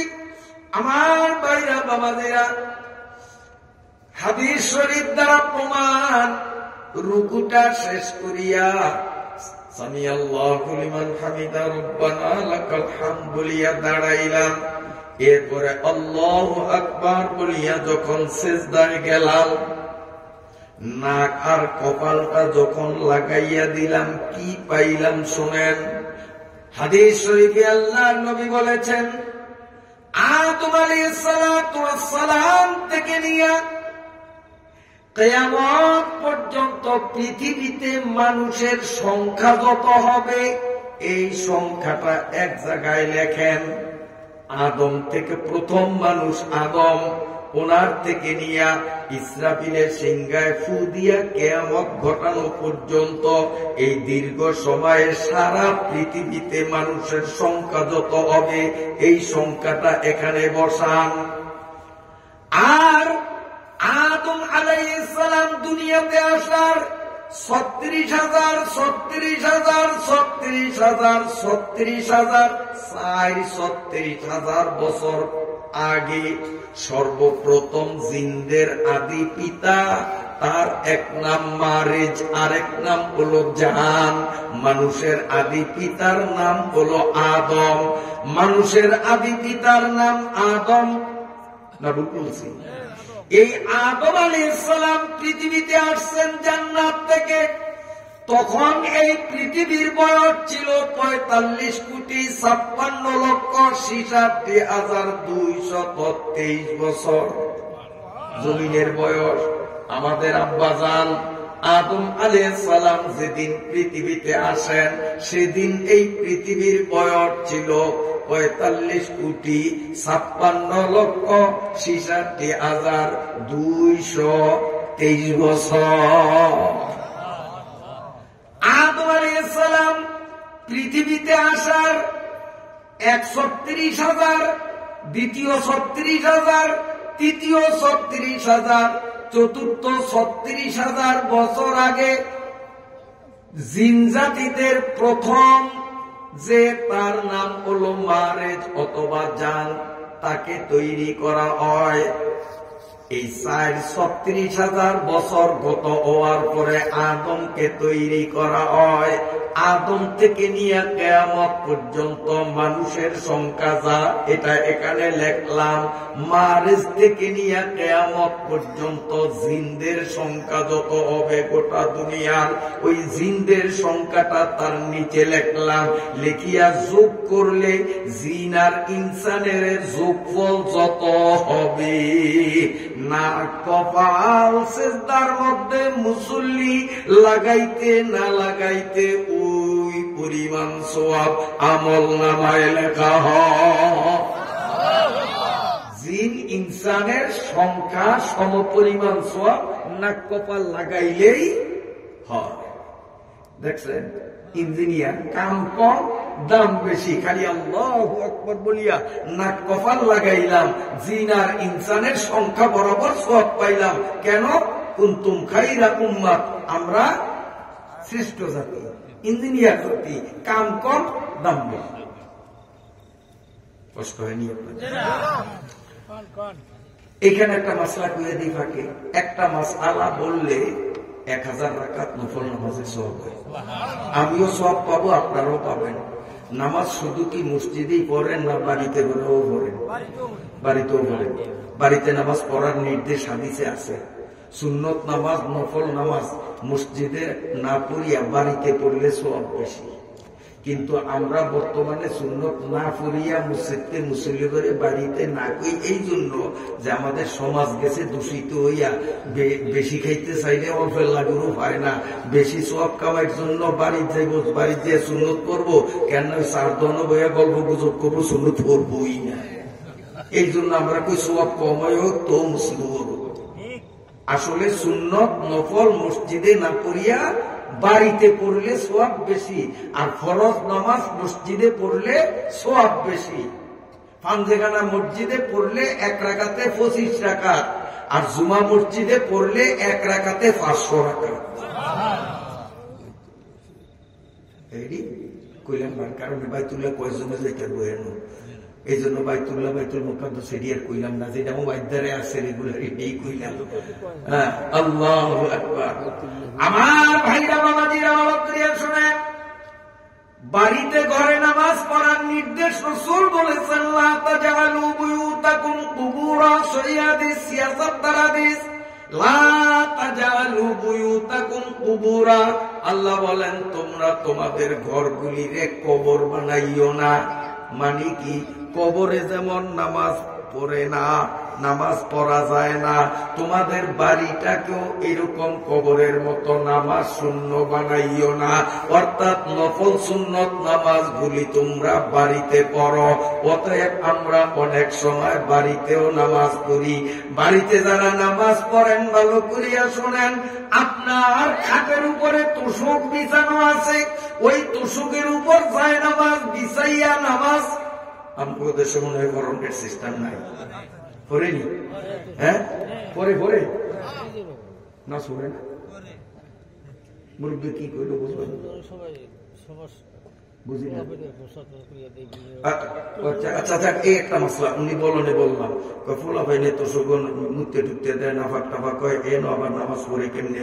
তোষক যদি পোলা ভাইনে মুতিয়া দেয়, এ ভালো করিয়া শুনিয়েন, এই তোষকটা নাফাক, এইটা ধোয়া ছাড়া পাক হবে না, আর এইটা ধোয়াও সম্ভব না, তোষক দম যায়। কিন্তু এই মুখ যদি শুকাইয়া যায়, এখন আর ভিজা নাই, তার উপরে যদি আপনি কোন জায়নামাজ অথবা রুমাল অথবা কাপড় অথবা অন্য পবিত্র জিনিস বিছায়া নামাজ পড়েন, পড়া যাবে, কোনো অসুবিধা নাই। মাসলাটা বুঝাইতে পারছি? উনি খোসাটা না দিলে মাসলাটা কইতাম না, খোসা দিয়ে উপকার করছে। একটা মাসলা কইছি, 1000 রাকাত নামাজের সওয়াব আমিও হয়েছি, আপনারাও হয়েছে, বলেন আলহামদুলিল্লাহ।